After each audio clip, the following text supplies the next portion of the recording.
দেখো এগুলো ভাজা হচ্ছে আর এগুলো দারুণ ফুলছে। আজকে আমি খুব খুশি। দারুণ ঘরের তৈরি ফুচকা। ফুচকা আমি বানাচ্ছি দই ফুচকা। তো ভিডিওটা আমার ছেলে করে, তো তার আগে আমি কিছু ভাজা শুরু করে দিয়েছি। তো এই দেখো কি দারুণ ফুলছে না। এবার আমি ফুচকাটা ভেজে নিয়ে তারপর তোমাদের কিভাবে বানাচ্ছি দেখাবো।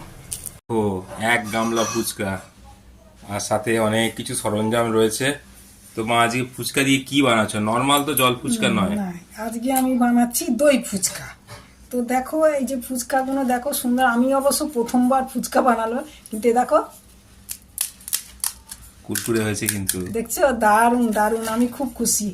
তো যা ফুচকাটা বানিয়েছি, এবারে কি দই ফুচকা দই লাগছে আমার। এটার মধ্যে আমি তোমার চাট মশলা দিয়েছি, একটু জিরে গোলমরিচ, সামান্য একটু জোয়ান দিয়েছি। যেহেতু দই দিয়ে এটা করা, একটু জোয়ান দিলে কি হয়, টক দই দিয়ে এটা হজমের পক্ষে খুব ভালো। তো একটু দিয়ে সামান্য একটু চিনি দিয়েছি, দিয়ে এটা আমি এবার মাখবো ইয়ে করে হাফ ইয়ে করে রেখেছি। এটা হলো ফেটিয়ে রেখেছি।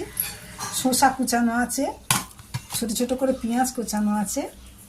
আর এ দেখো আলুটা সেদ্ধর মধ্যে আমার ভাজা মশলা আছে, শুকনো লঙ্কা, আমার চিলি ফ্লেক্স যেটা বলে ওইটা, আমি শুকনো লঙ্কা ভেজে আমি বেগুন দিয়ে গুঁড়ো করে রেখেছি। চাট মশলা, জিরে ভাজা, গোলমরিচ ভাজা সব একসাথে ওই মশলাটা এতে দিয়েছি, ধনেপাতা দিয়েছি, আলু সেদ্ধ, বিট নুন, এটা মেখে নেবো।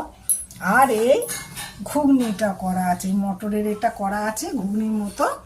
তো এটা আমি দেবো, যেহেতু দই ঘুগনি, এটা দিলে খেতে খুব টেস্ট হয়। চলো এটা ভালো করে ফেটিয়ে নিই। ফুচকাগুলো রেডি করে নিচ্ছে।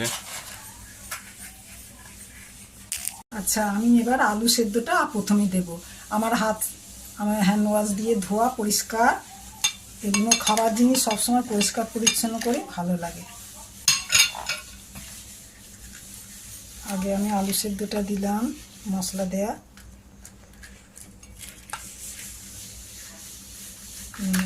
ভরে নিই।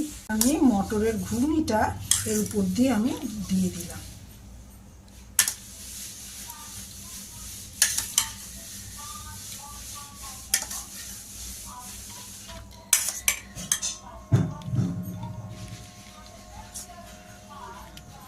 এইভাবে আমি দিয়ে দিই। আমি দই দিয়ে দিলাম, টক দই, ফেটানো টক দই, মশলা। দোকানে আমি অবশ্য কেনা ফুচকা খাই না, দোকানে তোমরা খাও, আমি দেখেছি সেই